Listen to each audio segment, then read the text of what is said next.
തീർച്ചയായും ഈ പ്രാഥമിക അന്വേഷണ റിപ്പോർട്ടിൽ തന്നെ ഗൂഢാലോചനയുണ്ട് എന്ന് തെളിഞ്ഞൊരു സംഭവമാണ്. അത് കോടതി തന്നെ പറഞ്ഞൊരു കാര്യം കൂടിയാണ്. അപ്പോഴും എന്തുകൊണ്ട് ഈ അന്വേഷണം നീങ്ങുന്നില്ല എന്നൊരു വിമർശനം കോടതിയുടെ ഭാഗത്തു നിന്ന് തന്നെ ഉണ്ടായിരുന്നു.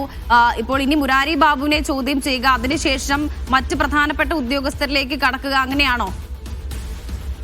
അന്വേഷണ സംഘം ആദ്യം മുതൽ സ്വീകരിക്കുന്ന ഒരു നടപടിയായിട്ട്, കാരണം നമുക്കത് വിശദമായി പരിശോധിച്ച് നോക്കുകയാണെന്നുണ്ടെങ്കിൽ ഒരാഴ്ച ഈ അന്വേഷണം ആരംഭിച്ച ഒരാഴ്ചയ്ക്ക് ശേഷമാണ് ഉണ്ണികൃഷ്ണൻ പോറ്റിയെ കസ്റ്റഡിയിലെടുക്കുന്നത്. അതിനു മുമ്പ് പരമാവധി തെളിവുകൾ സ്വീകരിക്കുക എന്നുള്ള കാര്യമായിരുന്നു അവർ എടുത്തിരുന്നത്. പലയിടങ്ങളിൽ പോയി പരിശോധന നടത്തുന്നു, ചെന്നൈയിൽ പോകുന്നു, ബാംഗ്ലൂരിൽ പോകുന്നു, ഹൈദരാബാദ് പോകുന്നു. ഇവിടെയെല്ലാം ഈ സ്വർണ്ണപ്പാളികൾ എത്തിച്ചുള്ള സ്ഥലങ്ങളെല്ലാം സംഘമെത്തി. അതിനുശേഷം അവിടുത്തെ മൊഴി രേഖപ്പെടുത്തി രേഖകൾ പിടിച്ചെടുത്തു. അത് വിശദമായി പരിശോധിച്ചു. അതിനുശേഷമാണ് മുരാരി ബാബുവിനെ കസ്റ്റഡിയിലെടുക്കുകയും അതിന്റെ അറസ്റ്റ് ഉൾപ്പെടെയുള്ള നടപടികളിലേക്ക് പോവുകയും ചെയ്തത്. ഉണ്ണികൃഷ്ണൻ പോറ്റിയെ കസ്റ്റഡിയിലെടുക്കുകയും അതിന്റെ അറസ്റ്റ് ഉൾപ്പെടെയുള്ള കാര്യങ്ങളിലേക്ക് പോവുകയും ചെയ്തത്. അതിനുശേഷമാണ് വിശദമായ ചോദ്യം ചെയ്യലിന് ശേഷമാണ് ഇപ്പോൾ മുരാരി ബാബുവിലോട്ട് എത്തിയിരിക്കുന്നത്. സ്വാഭാവികമായും ഇനി അടുത്ത നടപടി എന്ന് പറയുന്നത് ഇയാളെ വിശദമായി ചോദ്യം ചെയ്യും. കൃത്യമായ തെളിവുകൾ ലഭിക്കുകയാണെന്നുണ്ടെങ്കിൽ അറസ്റ്റ് ഉൾപ്പെടെയുള്ള നടപടികളിലേക്ക് പോകും. അതിനുശേഷം മറ്റു ഉദ്യോഗസ്ഥരിലേക്ക് പോകുക എന്നുള്ളതാണ്. ഇനി അടുത്ത ഘട്ടം എന്ന നിലയിൽ നമ്മൾ സ്വാഭാവികമായും പ്രതീക്ഷിക്കുക മുൻ ദേവസ്വം വകുപ്പ് സെക്രട്ടറി ആയിരുന്ന ജയശ്രീയാണ്. അന്ന് ഈ മുരാരി ബാബു സ്വർണം എന്നത് ചെമ്പാക്കി എഴുതിയ ഉത്തരവിൽ മാറ്റം വരുത്തിയത് അന്നത്തെ ദേവസ്വം സെക്രട്ടറി ആയിരുന്ന ജയശ്രീയാണ്. ജയശ്രീ ഇത് ഉണ്ണികൃഷ്ണൻ പോറ്റിയുടെ കയ്യിൽ കൊടുത്തുവിടാമെന്ന് ഒരു പ്രത്യേക ഓർഡർ ഇറക്കുന്നു. എഴുതി ചേർക്കുന്നത് ഒരു ഉദ്യോഗസ്ഥ ഇവരാണ്. അടുത്ത ജയശ്രീയിലേക്ക് അന്വേഷണം പോകും. അതിനുശേഷം ഇതിന്റെ ദേവസ്വം കമ്മീഷണർമാരായിരുന്നു, തിരുവാഭരണ ഇതിന്റെ കമ്മീഷണർമാരായിരുന്ന ഉദ്യോഗസ്ഥരുണ്ട്.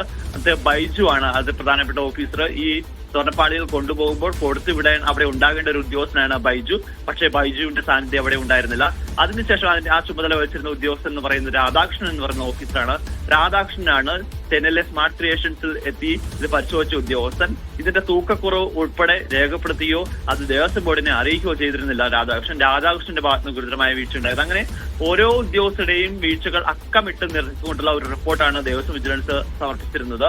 ആ 9 ഉദ്യോഗസ്ഥരെയും ഘട്ടം ഘട്ടമായി ചോദ്യം ചെയ്യാനാണ് അന്വേഷണ സംഘത്തിന്റെ തീരുമാനം. ഇവരുടെ പങ്ക് വ്യക്തമാകുന്ന തെളിവുകൾ ലഭിക്കുകയാണെങ്കിൽ, അതിന്റെ മൊഴികൾ ലഭിക്കുകയാണെന്നുണ്ടെങ്കിൽ സ്വാഭാവികമായും അറസ്റ്റ് ഉൾപ്പെടെയുള്ള നടപടികളിലേക്ക് പോകും. ഈ മുരാരി ബാബുവിന്റെ കാര്യത്തിലും അറസ്റ്റ് നമ്മൾ പ്രതീക്ഷിക്കുന്നുണ്ട്. കാരണം അത്രയും ഗുരുതരമായ വീഴ്ചയാണ് അദ്ദേഹത്തിന്റെ ഭാഗത്തുനിന്ന് ഉണ്ടായിരിക്കുന്നത്. ഇനി ഈ ഗൂഢാലോചനയിൽ ഇയാൾക്ക് എത്രത്തോളം പങ്കുണ്ട് എന്നുള്ളത് സംബന്ധിച്ച് ഈ ചോദ്യം ചെയ്യൽ വിവരങ്ങൾ പുറത്തുവരും. അതിനനുസരിച്ചായിരിക്കും അറസ്റ്റ് ഉൾപ്പെടെയുള്ള നടപടിയിലേക്ക് അന്വേഷണ സംഘം കടക്കുകയും ചെയ്യുക. തീർച്ചയായും സിജോ, ഈ സ്വർണ്ണപ്പാളി മാത്രമല്ല, സ്വർണ്ണപ്പാളി കേസും അതുകൊണ്ട് തന്നെ ഈ കട്ടുള്ള കേസും കൂടിയുണ്ട്. അപ്പോൾ അതുമായി ബന്ധപ്പെട്ട ചോദ്യം ചെയ്യൽ, അതുമായി ബന്ധപ്പെട്ട ഇനി പ്രതികളിലേക്ക് പോലീസിനെത്തുക, അതൊക്കെ ഇനി എങ്ങനെയാണ്?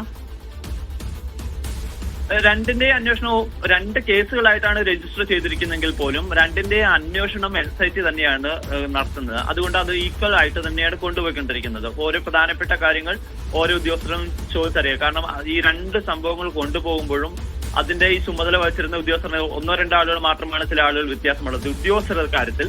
പക്ഷേ ഈ കട്ടളപ്പാളിയുടെ കാര്യത്തിൽ ഇനി അന്വേഷണം വരേണ്ടിയിരിക്കുന്നത് നമുക്ക് ഇപ്പോഴും ആരാണെന്ന് ഒരു സൂചനകൾ ലഭിക്കാത്ത കൽപേഷ് എന്ന് പറയുന്ന ഒരാളിലേക്ക് പോകേണ്ടതാണ്. കാരണം ഈ കേസിൽ 2ാമത്തെ പ്രതിയാണ് കൽപേഷ്.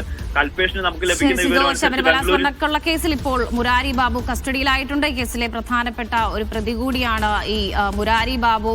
ശബരിമല അഡ്മിനിസ്ട്രേറ്റീവ് ഓഫീസറാണ്. മുരാരി ബാബു ഇപ്പോൾ കസ്റ്റഡിയിലായിട്ടുണ്ട്. ഇനി ചോദ്യം ചെയ്യൽ മാത്രമല്ല, മുരാരി ബാബുവിൽ നിന്ന് ഇനി കൂടുതൽ പ്രതികളിലേക്ക് എത്തുക എന്നൊക്കെയാണ് അന്വേഷണ സംഘത്തിന്റെ ഏറ്റവും പ്രധാനപ്പെട്ട ലക്ഷ്യം.